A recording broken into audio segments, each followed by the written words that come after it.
Hey, what's going on, everybody? Welcome to another episode of Bolts and Boosts. I know I just did a short and you might have seen that, so I do apologize.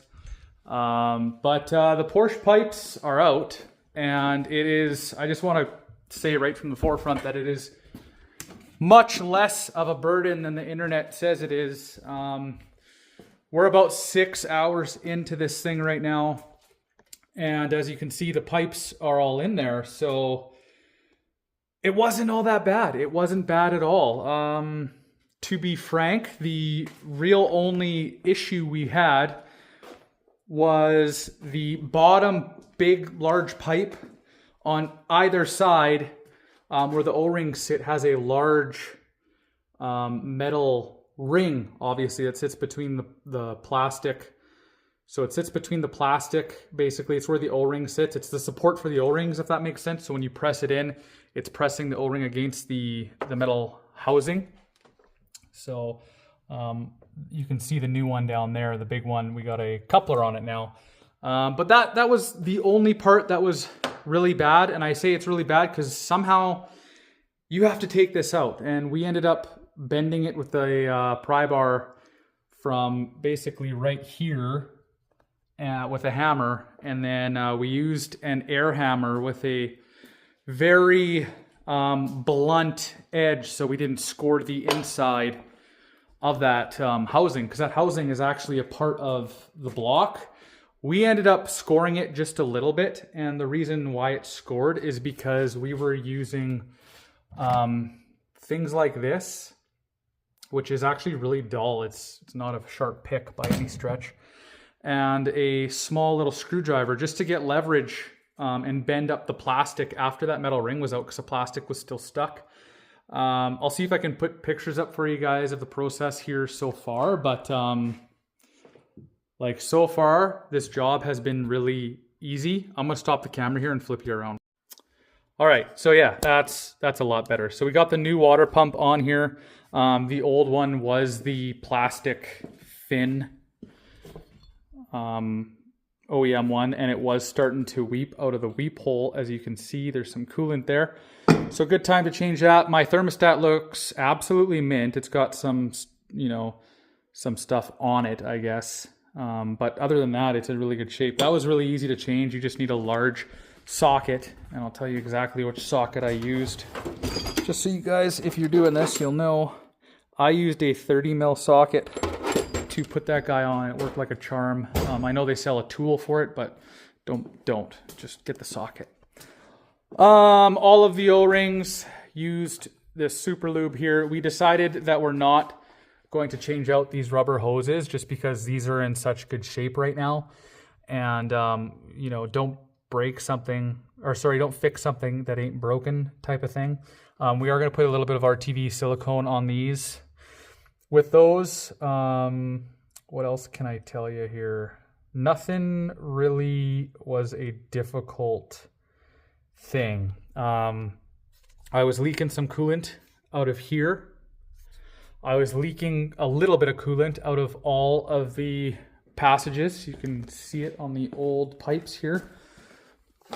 So you can see that the white coolant debris on all of them leaking past that second O-ring. This one was no exception. You can see there's a buildup there, but this broke inside of that housing, so I had to dig it out, and I just carefully dug it out with a small screwdriver and a hammer, and it just chipped it away. But these are in right now. They're not going anywhere. Like I said, the thermostat is in there. New water pump upgraded with metal pipes. The O-ring in here that I got from Porsche seemed to have been too big. And we think it was too big. This is it. This is the brand new one. But it didn't go in at all. Like it shredded like an inner layer of it. So super weird. I'm going to let my buddy know who works at Porsche and see what we can do, or if we're going to have to reuse the old one. But really the only two issues we've had, like I said, are those metal rings that were on both sides that you have to carefully get out because you do not want to score this metal housing or the housing that's on the block as much as possible. You may score it a little bit like we did. It was just on the outer O-ring seal. But we used emery cloth to clean everything up because the emery cloth is almost a must because it's just so, old caked, semi-corroded metal. And yeah, we're ready to go, I think, pretty soon. We're just waiting on that RTV silicone. And then I also got the metal water pump pulley on the way. And this is the, let me see here. This is the fitting that sits on the alternator down there that I'm going to replace. If you guys can see it here. Where is it? It's right here. So I'm just going to take a T40 Torx bit to that, or whatever it is. It's not a T40. It doesn't look like it's one of them. Take that hose clamp off and replace this because these break a lot.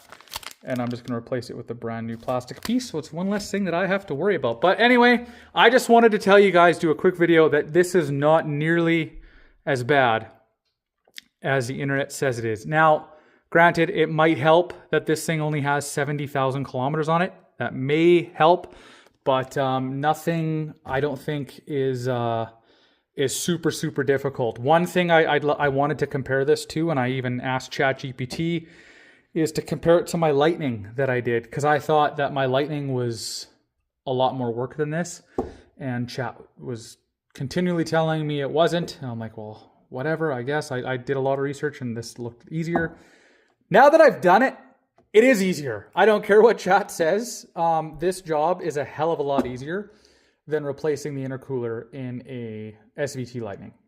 Don't care what Chat has to say, or anyone for that matter, because I've done both. So as always, I hope you guys enjoyed the video. I hope you're following this along with this. And I hope that you're excited for the fun stuff with this as much as I am. Because after all this is done and it's inspected and fully road legal, we're going to start with the fun stuff. So just wanted to check in and show you guys that this is getting done. So hopefully you enjoyed the video. Till the next one. Peace.